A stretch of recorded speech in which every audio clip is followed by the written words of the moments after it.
Session. Good to see some friendly faces on the screen here. We are hoping that we can bring you some value and help you on this episode. So, if you have never joined us before for this, if you click along the bottom there, there'll be a chat button. You'll see we've already got a few chats going. You can type questions in there if you don't want to be on screen. You can keep your camera turned off. Or there's an emoji button at the bottom, and you can raise your hand with the emoji, or if you have your screen up, you can just raise your hand that way.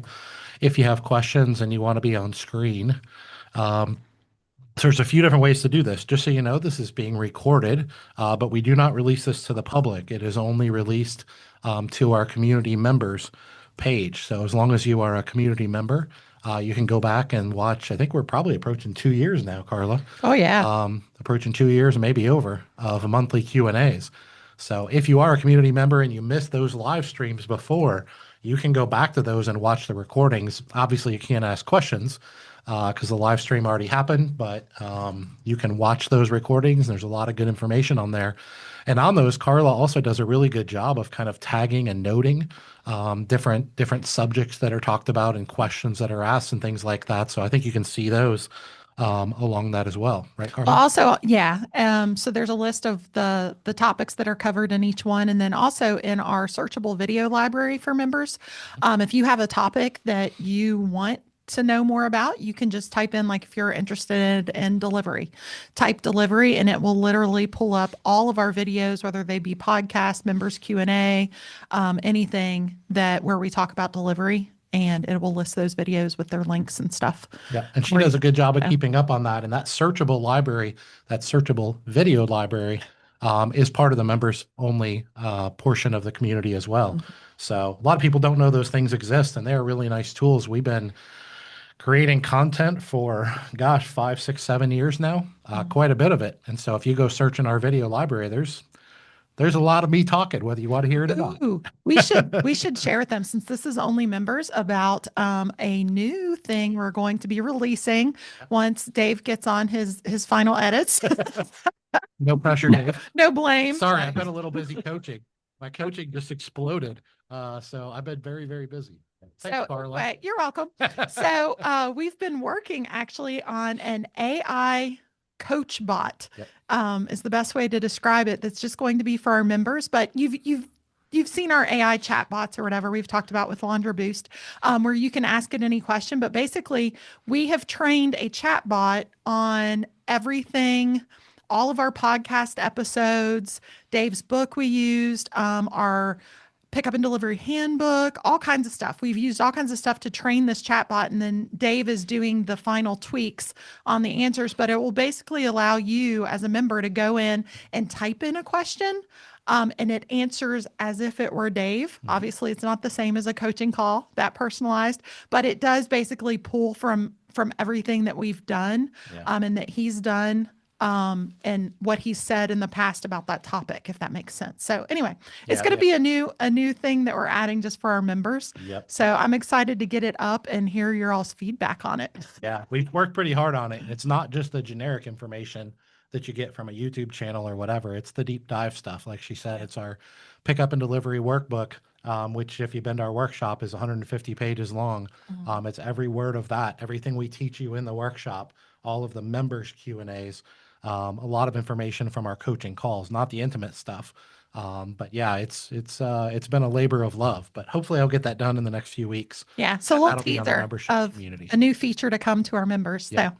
anyway, But all we do right. have we do have roughly an hour here, so we can jump right into it. It's about 3 o'clock here in Cincinnati. So wherever you're coming to us from, if you have any questions, feel free to, once again, you can either unmute yourself. One thing we do ask is, if you're not the one actually asking a question, if you could mute yourself, that just limits background noise and things like that, so we don't hear your dogs barking and your babies crying and all that kind of stuff.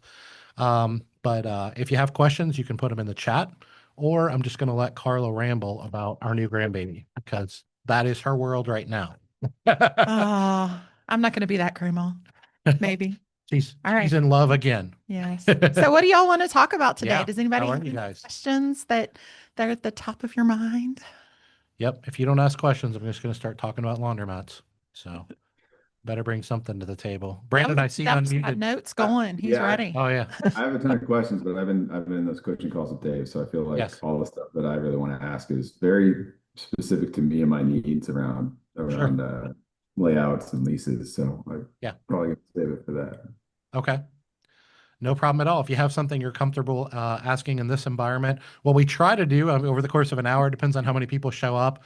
Looks like we have 5 or 6 people here right now. Mhm. Sometimes in the first 15, 20 minutes, we get some stragglers jumping in. A lot of times by the end of the hour, we have closer to 10. But depending on how many people show up, we try to make sure that we get to at least 1 or 2 questions from everybody if you have them. But if you don't, then we'll just keep rambling with a particular topic. If somebody asks a question and nobody else has questions or is posting anything in the chat, then you might end up getting a whole coaching hour for free. We haven't gotten to this yet, but I don't know if you could speak about some of the modeling when you're Mhm, looking at like revenue for a given location, how that works. I know you mentioned you've got some pro formas to use, mhm. but that we need to get to a specific layout before that. But is there any sort of like advanced look at how it works, what factors you take into consideration in your model, those kinds of things that we could just talk about in advance? Yeah, the pro forma is pretty basic. I mean, what I tell people, and I don't remember if we've talked about this yet specifically, Brandon, but what I tell people is our industry is pretty good at modeling out self-serve, right? And that's kind of our foundational business model. That business has been around for 70 years. There's a lot of nuance with that, a lot of the demographics and things like that. So I say it's more of an art than a science. So the scientific part is the pro forma, but being able to manipulate the pro forma based on demographics, supply, demand, competitive analysis, things like that, which that's more of an art, is kind of comes into the modeling of it, where people really get frustrated that are new to the industry. And I think maybe Chris and maybe we had talked about this on a coaching call recently, where people get really frustrated is with the wash, dry, fold and the pickup and delivery. We are not very good at modeling that out. There are Well, some like, especially the pickup and delivery, it just hasn't yes, been around long enough yeah. to So to it's know. And there's so much too. We're still teaching the market that it exists. mhm, for sure. So it's very difficult to model that. Now, I think I've talked about this in some of my coaching calls recently. One of the numbers that I use, it's kind of a 30,000 foot view, it's kind of a high level thing, is if you're in a service area and you're serving, let's say, a 30-minute radius in any direction of your location, and if you find a population density of about 350 to 500,000 people, that pretty accurately will project out within about a 5 to 7 year window of about $1 million pickup and delivery business. And there's some nuances behind that that I won't dive into here, but that's kind of a 30,000 foot view of modeling that out. Now, how quickly will you get there? Will it be year 7 or year 2? Those are the kind of things that we're not very good at predicting right now as an industry. So, Brandon, I know you're new to the industry. Newsflash: our industry is not very good at modeling.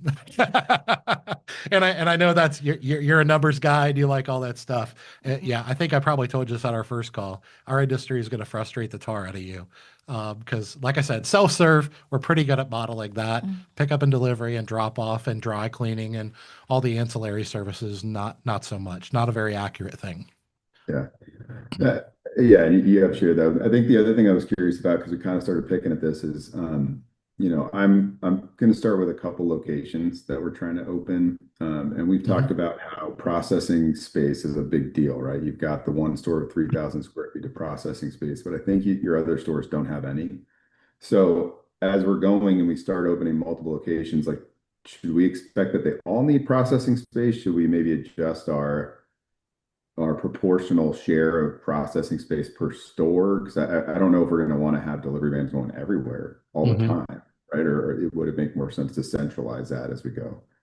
Yeah, it really depends on what you're projecting, and part of that is the size of the store and geographically how close they are together, right? If you're familiar with like a hub and spoke model, that's a business model that logistically can work, and if you want to do something like that, that can work well. If your stores are all very geographically close together, then a lot of times it doesn't make sense. It may seem like it does to kind of feather out the delegation, but what I found is, especially when you're new to the industry, when you're building processes and procedures and SOPs, that's one side of the business. But then executing them as a team at scale is a whole different side of the business. So the reason that we're 10 years into pickup and delivery and still do all of our pickup and delivery out of one store actually isn't because we don't have the room at the other spaces. We actually launched our pickup and delivery out of one of our other facilities. So we have all kinds of space over there. We have 1,500 square foot of space that we used to use for pickup and delivery, and we moved everything to our superstore. We really only have one store, the one that's open 24 Yeah. hours, that really Our does not have smallest space. one, It's which small. really doesn't have room. Yeah. So it really depends on how geographically close together they are and how densely populated your area is, and then how far out geographically you're going. So, for example, I can't pull up a map here, but our 4 stores, they're all within about 15 minutes of each other. I mean, you can drive from any one store to any one other store in about 15 minutes. And so there's not a lot of not a lot of logistical benefit to running out of multiple stores. Now, our stores are kind of in a triangle of each other. So if you go from one end of the triangle to the other, well, that's more like about 25 minutes or 30 minutes. And so when we do outgrow our superstore, our current facility we're in, when we outgrow that, we will go to that store, which is the most geographically centralized store.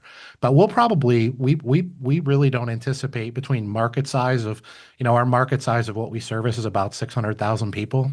So I mean, we're not sure how far that projects out into the future, but it took us about 5 years to get to about $1 million in pickup and delivery. And that's one of the basis of those numbers. But one of the things we're planning on doing is 5Xing our business in the next 5 years. And ironically, our superstore that we're in right now, we still wouldn't outgrow that facility, even if we 5X'd our business. So part of it is the size of the store and the size of the business and the market, the population density that you're in. I know you're Also, the fact that you're closing for that third shift processing time. if you Yeah. are. I mean, that's Yeah. that's an if, because Yeah. I don't want to take that for granted. We do that. Yeah. We always joke with people that we generate as much revenue when we're closed as we do when we're open, because we process so many 1,000 pounds every night of pickup and delivery when we're closed to the public. If that's a part of your business model, which is something we can help and teach you to do, then the capacity of your store grows exponentially. One thing I will say, Brandon, I might have said it, mentioned it in a coaching call, is I wouldn't really call that processing. I probably do use that word. It's actually used a lot more for storage than it is for actual processing, right? It is used Now, for delegation, correct. signing the orders. Correct. And if you're most of our processing is actually done on our retail floor. So and I know you haven't been to our store, but our 9,000 square foot superstore, about 3,000 square foot of it is back of house, is what I typically call it.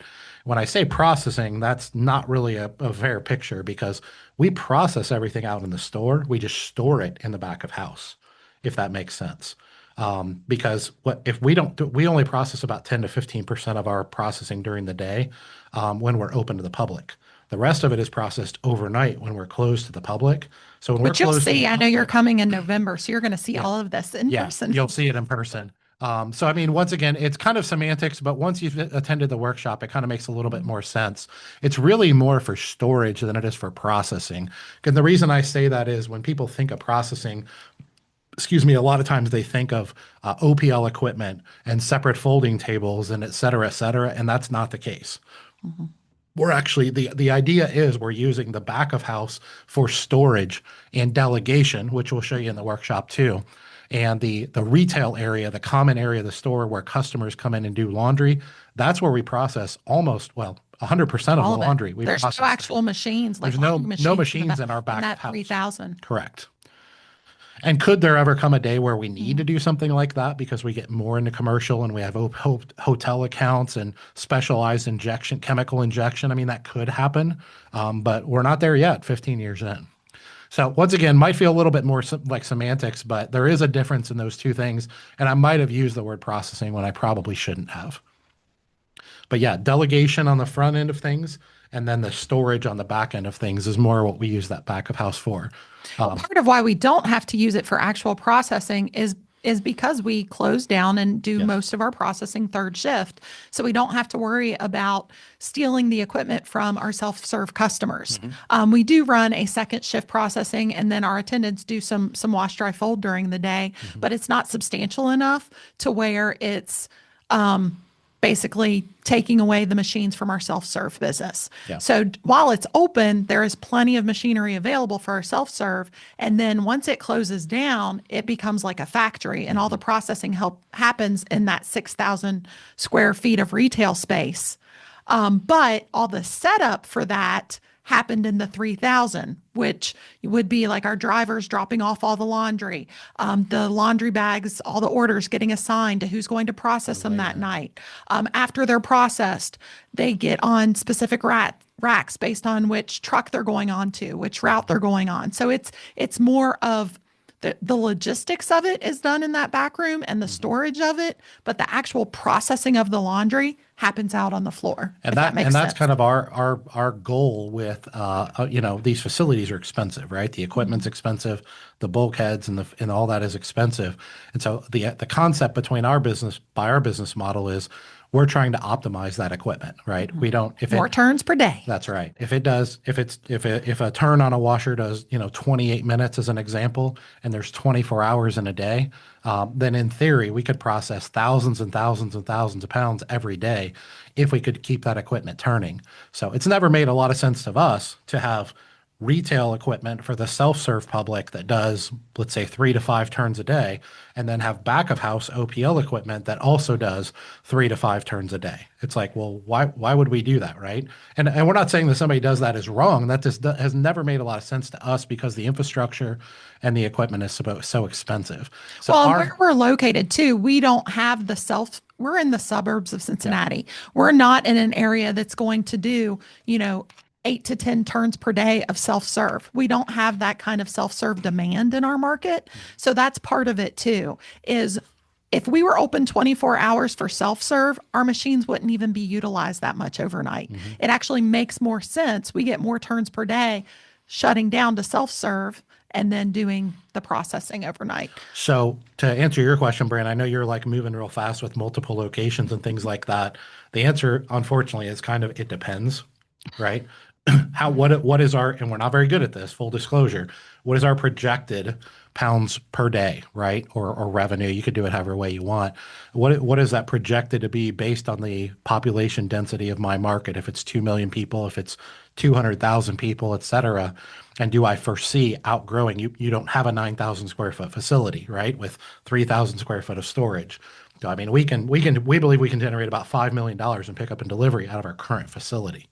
So will we someday get to our other facility that back into that facility? We hope so, but we're not super confident that we will with a population of, roughly 600,000 people. It would require a lot of commercial accounts. And we're also not in New York City or LA where they have, skyscrapers everywhere. I know people in those markets doing 50,000 pounds a day of commercial. Right?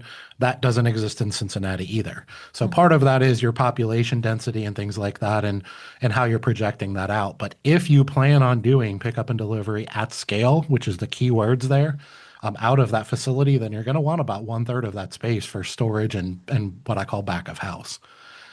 But that can be a difficult thing to project, especially as fast as you're moving. So we can tell you Great our questions. store that is a third storage is packed. yes, it is. Okay. No, this is all really helpful. Yep. I mean, it's helping me better understand like the layouts we're going to do and how to think of this as we go. Yep. I think especially once you come and see it in action. Yeah. I think that helps a lot to see, because too, there's so much with the way we do it that it's about the time savers, the efficiencies. That space allows you to have so many built-in efficiencies for your processors, and keeping their speed up keeps your costs down. And in a smaller store, we wouldn't be able to have those efficiencies, or in a store that was still open to the public while they were processing, we wouldn't be able to have those efficiencies. So that's part of it too. A big part of it too, since we're on the subject. And guys, feel free to bring other questions into the chat or whatever, but we'll keep chatting on this if we don't get other questions. Feel free to raise your hand, et cetera, if you have questions. Part of that too, and you'll see this in the workshop, Brandon, is redundancies. Like a big part of scaling this business as fast as you can is having redundancies in place. It's the processes and the SOPs aren't difficult, right? The execution is what's difficult. And that's where the redundancies really come into play. Well, if you have a team, for example, we have a team of roughly 5 to 7 processors right now. that process, like I said, about $1 million a year in pickup and delivery right now. Well, if we were to spread them out across 3 stores, then we would have theoretically 2 people at each store, right? Well, now who's a supervisor? Because we only have one supervisor among those 6 to 7 people, right? And if somebody calls off sick, you can't just call somebody else in because you only have 2 people, right? So a big part of why we've kept our team at our biggest store, which used to be a different store than it is now, is we only have one supervisor and we have built-in redundancies and backups and things like that in place. And that's part of what allows us to scale aggressively. So will we someday outgrow that? I hope so. But until we do, there is some nuance associated with optimizing your facilities and keeping those redundancies and those operational excellences in place. So it's a very delicate balance to do at scale. Thank you. Yep, sure. There's Michelle. Hi, Michelle. Welcome. Good to see you. Hi. So I don't see any other questions in the chat. Anybody else have any questions for us today, either on video, audio, if you don't want to be on camera, or you can just type them in the chat. But great questions, Brandon. Appreciate it. And welcome. I think this is your first Q&A, isn't it? Yeah. Santa Clara, which we introduced. Hey, Dave, I got a quick question. Yeah. I was starting to put together the LOI, the offer that we talked about yesterday, and Yep. I was like, I should just hire an attorney for that and the lease review. Do you have someone that you would recommend that I could just go out and contact, or how do you? No. Yeah, a lot of the nuances are actually state by state, not all. So I actually recommend that you contact someone that has business experience, commercial lease experience in your state. I will tell you when it comes to the LOI, there's not a lot to that. So we have an LOI template on our website that you can download completely for free. And you can utilize it. I mean, you can plug and play. You know, you're an experienced business guy, but I mean, LOI doesn't really mean a whole lot, right? It's kind of a like paper handshake in a way. It's a promise. Yeah, I mean, it's a promise, but I mean, there's promise. it's a pinky promise, and there's a lot of. I mean, you have all these redundancies built in, and you can very easily get out of it by design. So I wouldn't sweat the LOI too much if I were you. It would be the commercial negotiation and the commercial lease when you actually get ready to sign it. I would have a legal attorney look at that and look at I call it the legalese of it. And I would want someone that's in your state is what I would recommend. But you can get that find LOI someone for that you free can on our website. other business owners and find someone because you're going to want a long-term relationship with that business attorney. I mean, we go back and forth with our business attorney regularly because as your business grows, more things come up, and it's good to have somebody you trust that you can just send something over to review. And Chris, I don't know if you're in our if you're very prominent on Facebook, but we have a Facebook group called Laundromat Millionaire Owners Group. It's completely for free, and there's over 7,000, almost 8,000 laundromat owners in that group. So if you're connected in that, if not, join. It's free. If you are in that group, just post something in there and be like, "Hey, I'm in, whatever city, whatever state. Does anybody know a good small business attorney with some commercial lease experience?" Chances are when you talk to other laundromat owners, they're probably going to know someone either in your city or at a minimum in your state. So that's what I would recommend doing. Okay. I know Brandon mentioned the ProForma too, just since Dave mentioned the LOI, there's also a free ProForma on our website. We have a bunch of, if you just go to our website, there's template. Yeah, if you go to the shop, one of the categories on the right-hand side is free downloads. And then there's one too that's like business forms. Some of those cost a little bit, but some of them too, they cost a little bit, but free to members, or everything's discounted for members, even if it does cost anything. Mm-hmm. So, but anyway, all of that can be found in the shop over on the right-hand side, business downloads. There's also, if you're starting a social media page, all of our social media images are free for members. So some of them are just like little holiday things. Like, so when you're like, oh, I wish I had some image to like say, happy Valentine's Day or whatever. Some of them are just generic that you could use for anything. And then some of them are laundromat specific, like for little discounts, or they might be Happy Father's Day, but they say something funny about laundry. Like they're kind of, playful. So definitely check that out. Yep. Yeah. Neville has a question. So for pickup and delivery, customer booking options, do you use a branded app or is it just through the website or phone? So we use Sense as our POS system. I know, Neville, you came to our workshop. And Sense they're not international, are they? No. But Clean Cloud is, which would be an option for you because if Neville, for the other people here, Neville's in Australia. So Clean Cloud, I know, does do international, but so we have an app that is through Sense that is white labeled. So it's called the Queen City Laundry app. So it's branded to us, but we get it through them. And they can book through that app, but they can also book online. If you want to look at our webpage, queencitylaundry.com, you can see on the delivery page, there's a link where they can just book directly. Also, Sense has an agreement with Google where if they Google us, it automatically pops up, schedule a delivery. So we have all those options, and those are all through Sense. But if you use any of the POS providers, You're going to get similar. you're going to get They're similar all- things. they're They're all all little- coming up with apps. They all can link to your website where you can schedule directly from your website. I'm not sure how many of them have Google integrations yet, but it's just a matter of time. They just have to jump the hoops. So my thought is you want to make it as easy as possible for them to schedule. So my answer is put it everywhere, everywhere. Yeah, and I think we talked about this on our coaching call a couple weeks ago, Neville. But yeah, Clean Cloud is the only one that I'm aware of that's international. I know there are some bigger dry cleaning ones, but I wouldn't recommend those. They're for pickup and delivery and dry cleaning. But they're like roughly. Sorry, go ahead. Yeah, we do use it. We do use the Clean Cloud app you do? anyway. Okay. Yeah, and they will do a branded app for us. So that's what I was considering. But yeah, the app works. I just wasn't sure how you were doing it, and we've just built a brand new website. Oh, good. So we're trying to link everything in through there as well. And we've got some experts. When I say they're experts, I know very little about how to do it. But so we really want to build on that, trying to get the customers to get very used to that app. And a branded app, I think, is the way to go, even though it costs us a little bit more to do it that way. Yeah, the branded app is really nice. It's definitely a luxury for people that want to use apps. Now, the other side of that equation, I will tell you, is, I mean, the technology world is kind of telling us that there is something called app fatigue out there, right? Now, I don't know how prevalent it is. I'm not an expert on this, but what the tech world is telling us is that there's a good amount of people that are sick and tired of downloading apps, right? And they would rather be able to just do business directly through your website. The good news is if you have the app and people want to use it, you can. And if you don't have the app, I mean, you can, all the providers, Sense calls it a live link, but basically all it is a link into their software platform from your website. So if we were to pull up our website right now, there would be like schedule a pickup now buttons and things like that on our website in many different places. And when you click on that website, it leaves our website and integrates right into Sense. In your case, it would go into Clean Cloud, and that would be the ordering process. I don't know if you have that set up yet, but you can do that without the app. But what I would recommend is having both of those. And that way, if people don't want to download an app, they don't have to. They can do business right through your website or call you.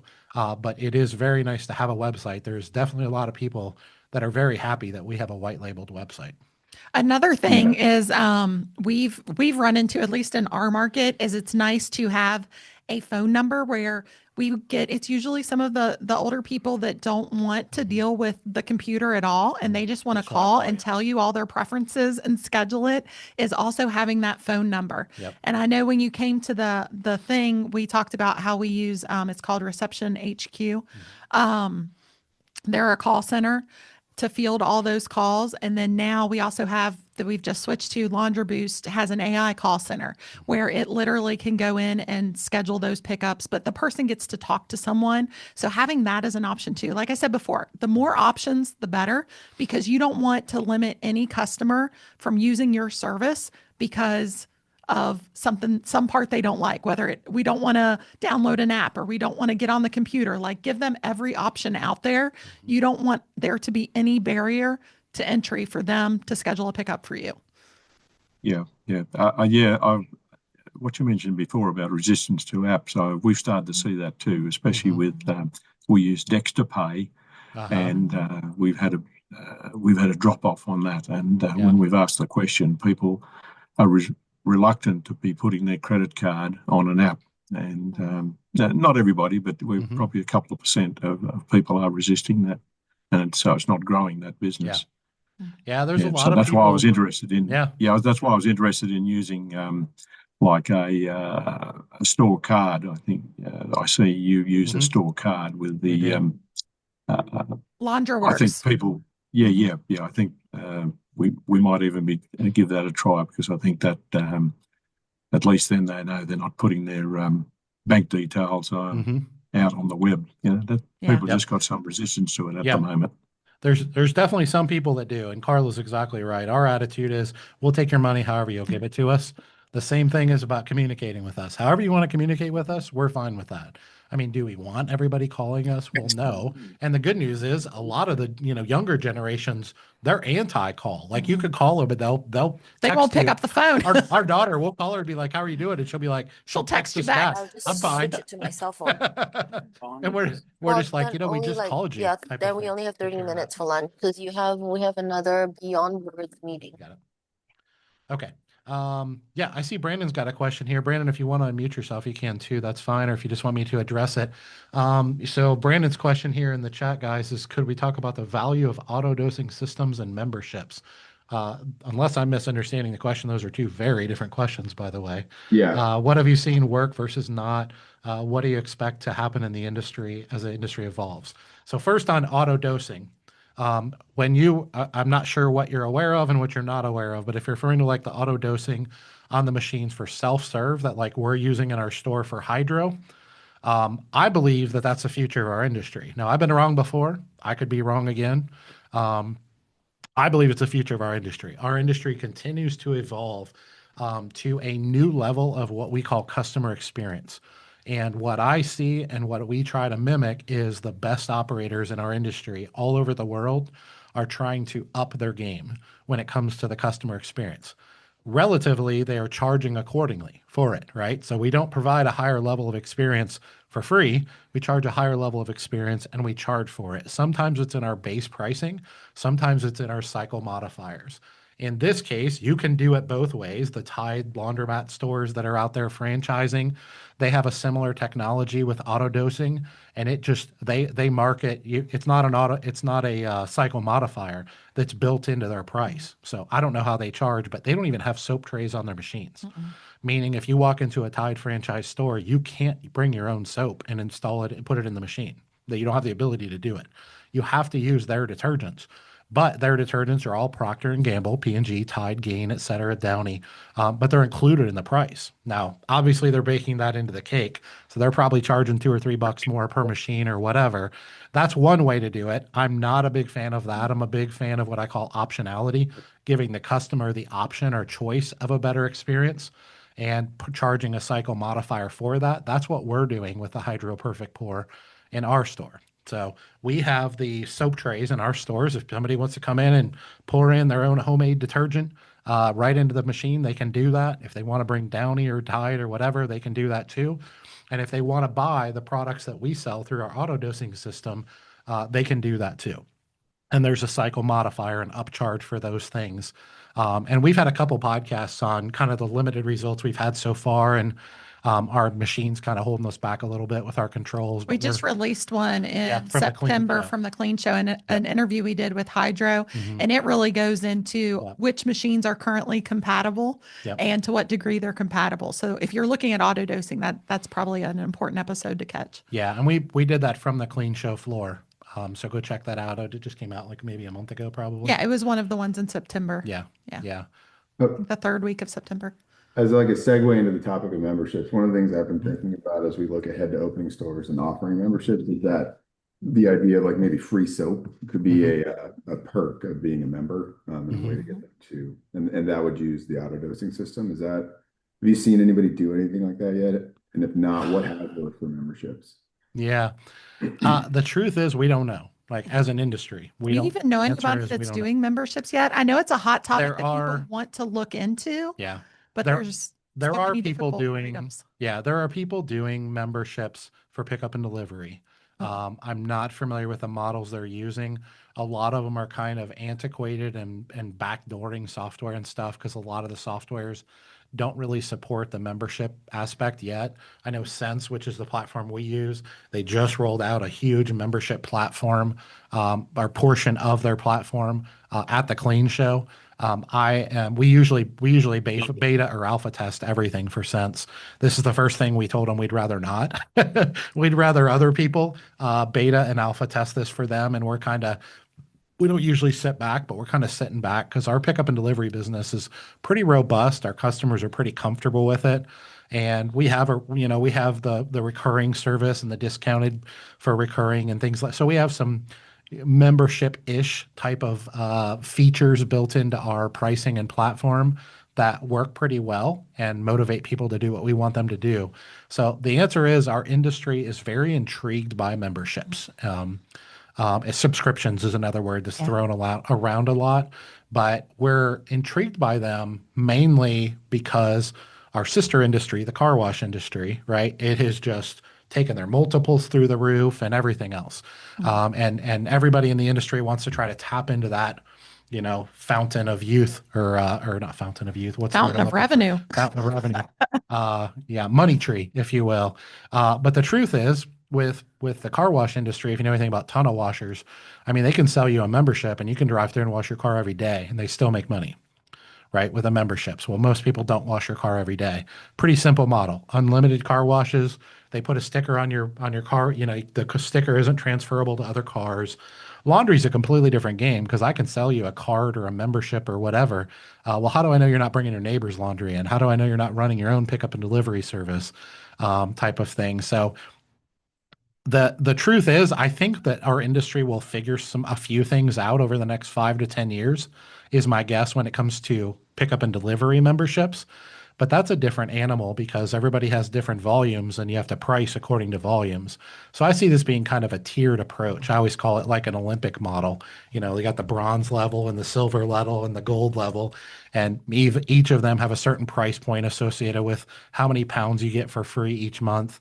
And once you exceed that poundage, you're going to get, a discounted price off the 249 a pound or something like that. I think we can do something similar to that for self-serve too. And it could definitely include some freebies, for lack of a better term, like free soap or things like that. The difficult thing I think we're going to have there is now we, the owner, are asking, and this is something that's going to frustrate you, Brandon, about our industry, is you're now asking the technology companies, which honestly aren't that great at tech relative to technology in the world. And we're asking the manufacturers, which honestly are pretty good at manufacturing, but aren't that great at technology themselves, to cooperate for our benefit, not for their benefit, but for our benefit. And the truth is, neither one of those companies, the software companies, the POS companies, and or the manufacturing companies, none of them are very good at technology, is the truth. And they have to be motivated in a way to all work in this synergistic way for our benefit. And I just don't think that they're going to. Can they? Yeah, I think they could. I just don't think the motivation is really there. Truthfully, a lot of them talk a good game. They get their microphones at conferences and clean show and stuff, and they talk about data this and data that, and the manufacturers this and that and whatever. And the truth is, we're just not very good at it. It's a lot of buzz. It's a lot of throwing around tech buzzwords, but when you really get to the back end of it, there's just not much there. So I don't know if you're asking in relation to pickup and delivery or self-serve or even a drop-off, but I think there's a place for membership/subscriptions, but I think it's going to be rather nuanced and rather detailed. It can't just be unlimited car washes. It's going to have to be a lot more than that.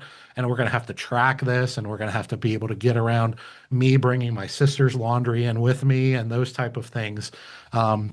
And every aspect of that and the theft and all those things just make it more and more nuanced. So I think it's going to be a slow slug, and I think technology is going to have to play a big part of it. And I just don't see it being a quick thing. So I hope I'm wrong, because I would love for the industry to be kind of elevated in that way. But the truth is, where we sit today, we are just getting started. I mean, baby infancy level of just getting started with memberships and subscriptions and things like that. So I think we have a long ways to go, and it's honestly why I'm not really willing to commit quite yet. Now, on the other side, and I know we have a few other questions here, but on the other side of it, Brandon, what I will say is our industry does do some other things pretty well. So like on the self-serve side, Neville mentioned like a card system. If you have like a Launderworks or CCI or Spider Wash card system in your store, the big bill bonuses, the loyalty rewards that you can build into those things, they'll have 4 or 5, 6 options, and they can function as kind of a quasi membership, right? You have a card, it's a loyalty system, and if you put $50 on a loyalty card at Queen City Laundry, you get a $20 bonus or whatever, and the owner can manipulate those bonuses and those numbers. And they offer, usually depending on the platform, anywhere from 2 or 3 up to 5 or 6 different types of ways you can manipulate those things to give bonuses and create loyalty and make those customers sticky. I actually think those things work really, really well. And they have to have that card. It doesn't apply to another card. It's not ever unlimited or anything close to it. It's usually about a 10 to 15% discount for loyalty's sake. And they can put as much money on there as they want. And they can do their sister's laundry if they want and just pile $100 on there. One of the things we're planning on doing, we have 4 stores. We have the card system in 3 of our stores. And hopefully by the end of the year, we'll have it in our 4th store. And once we get it in our 4th store, we're going to do a big promotion for 10 days where we do double your money. And that's an option in the card system where if you put $10 on a card, you get $10. If you put 50 on a card, you get 50. And obviously, we're not going to do that forever. It's going to be just a temporary big buzz type of thing of, hey, Queen City Laundry has this card system in all 4 stores now. But I know people that do that. I know one big operator that does that at the last 3 days of every year. They have 40 stores, and they're all on the same card system. And the last 3 days of every calendar year, they do double your money at all 40 stores. And they have customers that'll save up their money for the course of a year. And at the end of the year, they'll drop $250, $300 on a loyalty card system, and they'll get a $500, $600 credit. Is the primary value retention? Is that the reason Yeah, to do that? yeah. I mean, there's a few things to look at it in, and one of them is you're getting loyalty. So if I get 100%, if I get a guaranteed 100% of your laundry over the course of a year, for let's say a family of 4 or 5, how much of a discount would I give for that? Well, pretty conservatively, a 20 or 25% discount is worth me guaranteeing that I'm going to get 100% of your laundry. Because now we're talking comforters and sleeping bags and, all different things, drop-off laundry, self-serve, etc.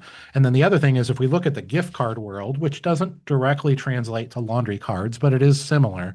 If we look at the gift card world, about 25% of all gift cards across all industries and across the globe are never redeemed. Right. And so the reason that these retailers push gift cards so hard is they know for every dollar you put on a gift card, you're not going to spend a quarter of it, which means they get a free 25% bonus. Right. So if you factor in that you're willing to give, this is how I look at it, at least, if you factor in that you're willing to give somewhat of a discount for a loyalty, and then you factor in that most customers are never going to use 100% of that credit that they obtain. And it's for a lot of different reasons. Some of them lose the card, some of them move, there's a lot of different reasons for it. But if they do that, then it's not really costing you anywhere near what it sounds like it's costing you on the surface.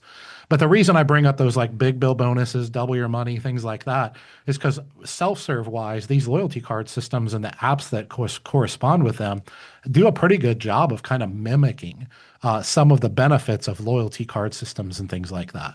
So those are things that we actually are pretty good at as far as an industry. And that's kind of how I'm comparing it. I'm like, okay, if we do a membership or we do a subscription, how much of a benefit loyalty wise and stickiness wise are we really getting compared to the things we already do, which is like, for example, if you put $20 on a card, we give you $25. So that's a 5% or a 25% bonus. I think the difference there is the guaranteed recurring revenue. Yeah. Like accounting wise, that's why subscriptions and memberships are so popular, is because that's one thing is we can't guarantee for you how much money we're going to make next month. We have no guarantee of that. But if you have these subscriptions and these memberships, it's guaranteed revenue. Well, they cancel. And Brandon, I don't know how I know you're just getting into the industry, but when it comes to the valuation of a laundromat, these private equity firms and things like that are acquiring small, boring businesses and things like that, right? Crazy right now. They factor in a higher multiple. If you have recurring revenue, they'll put that in its own classification and they'll factor that more at like 8 to 12x versus like just a self-serve laundromat with, let's say, coins in it might be 3 to 5x. And that's the attractive part. That's where all these big tunnel car washers, that's a big part of why our industry wants to go in that direction is our businesses are just worth a lot more if we can get that recurring revenue, that subscription revenue.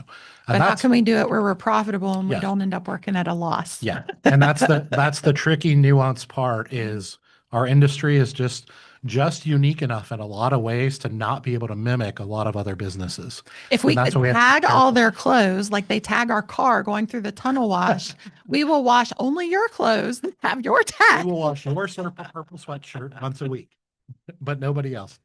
So that's the nuance. I know that's a long answer. I have some other questions I want to get to, but those are great questions. What I would tell you is that the technology is pretty much there on the direct injection and things like that. It's either there, or it's very close. But on the subscriptions and the membership side of things, we're like a 1 week old baby. I mean, that's how new we are to that. And we really have no idea what we're doing. But the good news is there's a lot of smart people in our industry and they're all kind of brainstorming together. So, I think we'll be in a different place in 5 years. It's one of the first things in our industry I'm not willing to trial myself.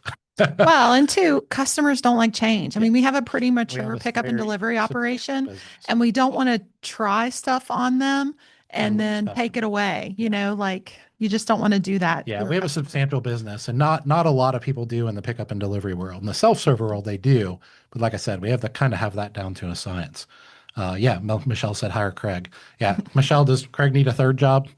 We had Catania was Thinking asking, about it. We're Yeah, thinking about there it. you go. Yeah, according to you, he can have a third job, right? Yeah, exactly. Anything technical stuff, Right. go see him. Yeah. Awesome. Catania was asking about our wash dry fold pricing calculator. Mhm. Catania has been to our pickup Workshop. and delivery workshop. So I answered you there, but that's actually something we share in the workshop. We've talked about creating an online calculator for our website. We have one for self-serve pricing, but not wash dry fold pricing. And part of that is because, as you saw in the workshop, there's so much that goes into getting your silos that way. All the efficiencies and everything that we teach you in the workshop. And that's part of why we do the calculator at the end of the workshop, because after you understand how, the bulk of our costs come from the processing speed. You understand why processing speed is in that calculator, and that's part of where we've kind of struggled to put it out there just for anyone to use, is because they wouldn't understand. Okay, why are you asking how many pounds I do per hour, and like how do you get that only this is 30% of your total costs and all that kind of stuff. So, but for those of you that have been to our workshop or you're coming to our workshop, after the workshop, I send out an email with all kinds of like attachments of stuff that we covered and some of the stuff you got electronically. And so that goes out in that email. So Catania, if you don't still have that email, I will, after we get off the call, send that out to you again. Yeah. But if you haven't been to our workshop yet, you will see that at the workshop. So Yep. that's one of We the will send that highlights. to you again, Catania. That's no problem. Yeah, that's no Everybody- problem at all. But we basically go through how to do the pickup and delivery, and then at the end we use your market prices for wages and all that kind of stuff, and help you figure out what price you should charge based on your operations in your market. So that's kind of what she's talking about there. So that's one of the questions in the chat. Yep. Let's see if we have any. I don't think we have any other ones yet. I thought yours was a question, but I didn't see your name. I didn't know you were responding to Catania. I was responding. Yep. So we got about 10 more minutes, guys. If you got any other questions, once again, feel free to type them in the chat or just unmute yourself. Or if your camera's turned off, feel free to turn your camera on, or you don't have to turn your camera on. But we got about 10 more minutes here. If you have any other last minute questions. These have been fantastic questions. And just as a reminder, I know some of you jumped in a little bit as I was talking about this, but some of you I know are new to the community membership. Keep in mind, along with your community membership, you can go back and review all the previous months' Q&As too. And some of the stuff is a little dated in the questions, it'll be about the clean show or whatever, but a lot of the questions are very evergreen. And so if you just like I recommend that you guys go check out our podcast, I always say it's free content, it's free information, right? The same thing with the Q&As. If you're a member in here and you just joined this month or last month, if you go back and check out those previous months, I think there's roughly 2 years. Yeah. So roughly 24 of them out there. And some of them just have 2 or 3 people in them. And so we can go really in depth with their questions. Some of them have more like 10 or 15 people in them. And so we have to stay super high level and have shorter answers. But go check those out. And as Carla mentioned in the beginning, those are all like time stamped. And you can also go into our searchable library and search all of our content, not just the members' Q&As, but you can search all of our content in there in that searchable video library. Carla works really hard on that. She's organized that really well for you to help you find content on specific subjects that you're looking for. So So the remember, that's part people- of your community. Yeah. Also, the people that are currently looking for their laundromats, the episode we did just release an episode yesterday. Mike Finger came on again. If you saw him, this was actually his second time with us. His first one was he's with Exit Oasis, which helps you make your business sellable, which even if you're not going to sell it, we talk about really you're making it more ownable, Mhm. easier to run. But this episode was more about his laundromat journey, and it goes into negotiating and making an offer on that first store. And so he goes into his journey of 18 months it took him to get his first store and 3 different offers because he goes into his due diligence process and how it revealed that the buyer was a big liar. So if you are someone that's looking for locations, it might be a good episode to check out for that. If no other, some advice on things to ask for and how to catch them if they are liars and avoid those situations. So, and to be patient, that sometimes it takes a while, but it's best to wait out for the right deal. Don't jump the gun just because you're excited about a new project. Make sure you don't pay more than it's really worth. So that came out yesterday. And we had another episode just a couple months ago on due diligence, which sounds similar to what we're talking about here, but it's just me and Carla, just the nuts and bolts on due diligence of laundromat ownership. That's something I would really recommend. And a lot of that episode was from our personal experience and our coaching experience, helping other people through the due diligence process. So we try to format in the way that it's very simple, but very scalable for almost anyone to use doing due diligence when acquiring a laundromat. So that can be always looking for other ideas. If you all have ideas of things you'd like to see on our podcast, we just had somebody recommend to do one on all the mistakes we've made. So we're going to work on compiling a list of mistakes we've made and what I know the mistakes we've made and what we've learned from them. Okay. It doesn't look like we have any other questions here. Does anybody have anything? If not, we'll let you go a little bit early today. But if you have anything, don't be shy. Neville. Yeah, Neville. Dave, this is away from pickup and delivery and just something I thought of. What is your opinion on attended, unattended stores? My reason for asking the question is that there's a pile of new laundromats opening up, like in my area, all around Sydney, but most of them are unattended, and we find there are people that are sometimes tradies that are see an opportunity and they just build a laundromat, and but they're mostly unattended. So whereas previously most of them have been attended, but so your opinion on attended or unattended laundromats. Well, I have the benefit of you telling me a little bit about kind of your country and how it operates. And I know your labor is like really high, like relative to most of the US, if I remember right. So, I mean, everything's relative. Keep that in mind. But the general rule of what I tell people is a well-run unattended store competing with a well-run attended store just can't compete. That's the like super high level 30,000 foot view.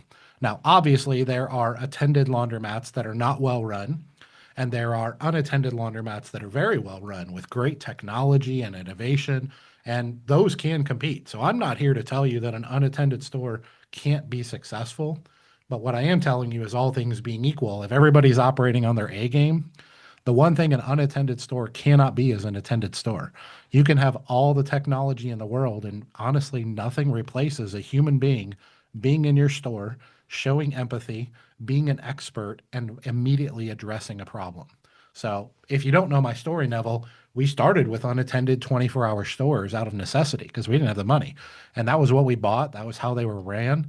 And they were okay businesses at best. We weren't great operators. And as we learned the industry and we evolved and we generated more revenue, we reinvested most of those profits back into building a team that you now see today when you came to our workshop. So I am a very big fan of being fully attended. I will fully acknowledge that there are some markets in the country and some markets in the world that just don't generate enough revenue. There's not enough people to generate enough revenue to justify having a staff. So there is something that I call partially attended. I don't know, maybe I made it up, but it's kind of like, you're not unattended 24 hours a day, but they're not someone there 24 hours a day. There might be someone there for a 3 or 4 hour shift, and then a 3 or 4 hour shift where there's a gap and no one's there and it's unattended.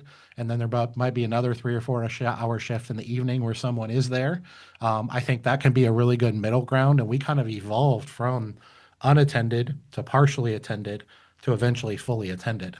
But if you're in a market that can support it and the labor is reasonable enough, a big part of the reason I'm a fan of vertical integration with self-serve, drop-off, dry cleaning, pickup and delivery, all of the above, is because we're all utilizing this facility to generate new revenue streams, and your profit margins go up. And if you just take a small percentage of that profit that you wouldn't have otherwise had and reinvest it in a team, I mean, you've seen our operations and our team. You can build an amazing team and still be a very profitable venture. So, Well, and even just in a adding perfect wash, world, dry, that's what I fold. recommend. I know a lot of people will go to attendant just by adding wash, dry, fold, and that pays for their attendant. Yep. They're basically not adding staffing. They're just adding, a person to do the drop off, but Yeah. now that's added a staff member. I'm going to answer that from a different perspective, which is from the customer perspective. For me, as a woman going into a facility to do my laundry, the reasons I would want attended are for problems and for safety. So if I were to go into the only way I would go into an unattended store was it would have to be well taken care of. So I know that I can trust the machines. And I don't foresee that I'm probably going to have problems. And it has to feel safe and be in a safe location. So in a safe location, as far as the vicinity, what part of the city it's in, and then also feel safe as far as cameras and stuff like that. I'm more likely to go into an attended facility because I don't see that many locations that have those two things. Mm-hmm. They have really reliable machinery and they feel really safe because we know bad things happen in places that even feel pretty safe. You don't want to be cornered in a laundromat and it's just you and some scary looking big guy, So as a woman and as a mom bringing my kids in there and everything, I would much rather have an attended facility. So even if you can add drop-off service and pay for that attendant, it is so worth it, I think, for the customer. And let's be honest, a lot of our customers are women and mothers and kids. I mean, some guys do come in and do their laundry, but it's still mostly women and kids that are coming into your laundromat. So. Yeah, and I thought we've got to go in and clean anyway. So I thought, with some small bit of wash, dry, fold, it pays for the wage anyway. So we've stayed with it, but we just noticed that a lot of these new ones are popping up are unattended, and they may or may not survive. But anyway, we'll stay the way we are. Yeah, I would venture to say they may or may not survive is a pretty good aspect to it. I can tell you in the U.S., unattended is a pretty common thing. It used to be the foundation of what our industry was built on. And our industry in the U.S. is 100% shifting away from unattended stores to fully attended stores with pickup and delivery and drop off dry cleaning and different things like that. And they're much more profitable businesses. I mean, we've operated all of the above. And I can tell you that the businesses we operate today give us a better lifestyle and they're more profitable. So and we've had unattended competitors come into our market. And what we've seen is that when they are very new and they're shiny and everything's working right and everything's clean because it just opened and their prices are maybe a little lower even because they don't have to pay for an attendant, that they'll get a little surge of people checking them out. Yep. But guess what? They end up not working so well because they don't have attendants cleaning them, making sure they're working, making sure customers aren't mistreating them, because a lot of times you end up with some of that too.